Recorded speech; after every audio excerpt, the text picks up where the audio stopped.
Misooma kooriidarii magaalaa Shaashamannee ilaalchisuudhaan kantiibaan bulchiinsa magaalaa Shaashamannee gaazexaa bariisaa wajjin afgaaffii taasisaniiru.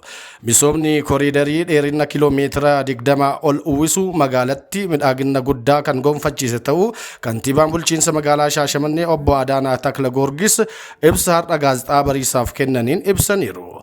Misoomichi bakka imala lafoo fi iddoowwan magariisaa fa'aa akkasumas daandii asfaaltii sadarkaa isaa eeggatee fi utubaa ibsaa smaartii akka qabu eeranii hojicha irratti hirmaannaan hawaasaa abbootii qabeenyaa fi qaamolee hooggansaa olaanaa ta'us ibsaniiru. Hawaasni hojii misooma kooriidarii magaalaa isaanii midhaagsee fi yeroo gabaabaa keessatti hojjetame kanatti daraan kan gammadan ta'us eeraniiru.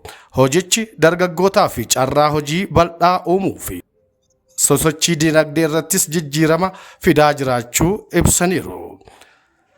Jiraattota magaalaa irraa kaasee qaamolee milkaa'ina misoomichaatii fi gumaachan obbo Adaanaa Taklagoorgis jaldoo hedduu galateeffataniiru. Oduu wajjin Amaan Abbaa Waltajjii ture. Nageenyi isiniif haa baay'atu.